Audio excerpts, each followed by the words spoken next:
Welcome to another Field of Glory guide video. This time we're talking about zones of control, or ZOCs. So we'll just lay out a bunch of the sort of situations you might run into in especially a multiplayer match. That's what all my videos are focused on. So we'll just dive right in. Here's your most basic situation. Two units in one another's primary zone of control.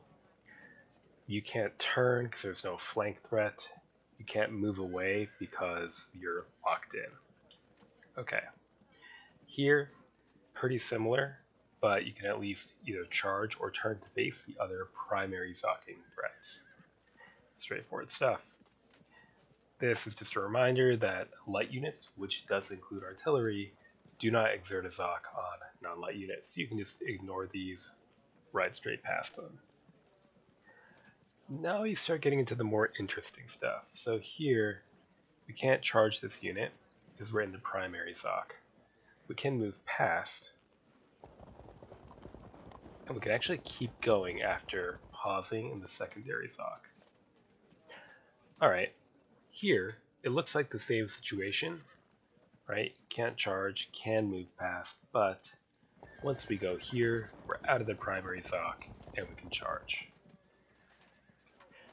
In this situation, we can charge both targets even though we're only in the primary zoc of one. If you're in a primary zoc, but you're also in a secondary zoc of an enemy unit, you can charge the unit that is only containing you via secondary zoc. This did not used to be the case in older patches, but it led to really just fucking abominable exploits in multiplayer. We don't need to go down that rabbit hole right now, but suffice to say, you can do this, and it's for a good reason.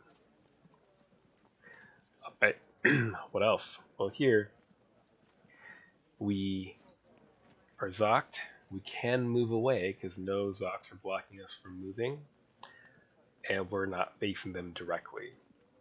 We cannot charge this unit. So why is it that we can charge here, but can't charge here? Well, the whole zoc system exists to kind of mitigate the fact that the game works in I go you go, but real life doesn't. So these units, these men are already moving away effectively, and in psychological terms, this unit is a threat, this unit is not. The threat is what it's concentrated on. Okay, here we can go ahead and charge as we are only in the secondary zoc, so we're not locked in. Pretty straightforward. Alright, what else? Pretty typical situation here. We can fall back because doing so does not involve moving through any kind of zone of control. Here we cannot fall back because this is the secondary zoc.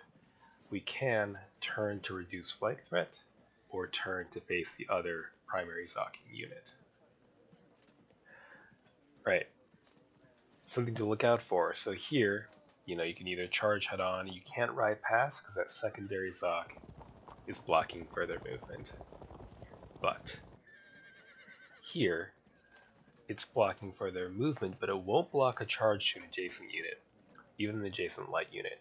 You'll often run into situations where people are using light infantry to support cavalry, which is a great call. It's a great role for light infantry, but they need to be careful not to enable things like this, where you can in fact charge this light archer and then they'll evade, and you can ride past, through this ostensibly safe secondary zone of control.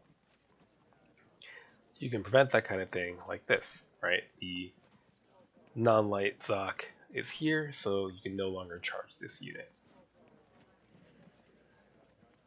Here again, another example. You can turn to face. You can't move here because of secondary zoc. So if you're in a primary zoc, you can't move except away from zocs entirely. These are your available moves. Alright. So here, again, same thing, you can't move because of that secondary zoc. All you can do is turn to face. Here, you can charge head on, or you can turn to face another primary zoc threat. You cannot turn to face any of these tiles because they don't reduce your flank threat if you turn to face them, right? You're under just as much flank threat. So, no dice there. Here, You can't even turn around completely backwards the way this unit can, because doing so does not reduce your flank threat, and it's not in the primary Zoc of an enemy unit. So that's a pretty quick overview of a number of basic situations you might run into in multiplayer. In terms of strategy, I always say it depends, and it does depend. But in general, you want to learn how to use these things to delay your opponent, and you also want to be very careful to watch to see which of your units are still in command range, so that after they make a move or a combat, they can turn 45 degrees to adjust your primary and secondary Zocs as needed. And you want to pay attention to see which of your opponent's units are within command and control.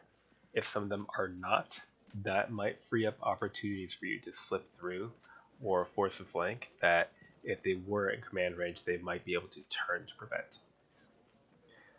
So, and that's pretty much it. I'm sure I might have missed one or two situations, but this is the vast majority of the kind of dilemmas you'll run into in multiplayer, and you just want to learn how to, work around them, set traps, and do anything you can to delay your opponent by one turn, because, you know, just like chess, if you are ahead by one move, a lot of the time that's all you need.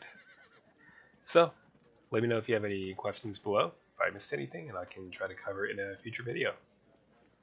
Till next time.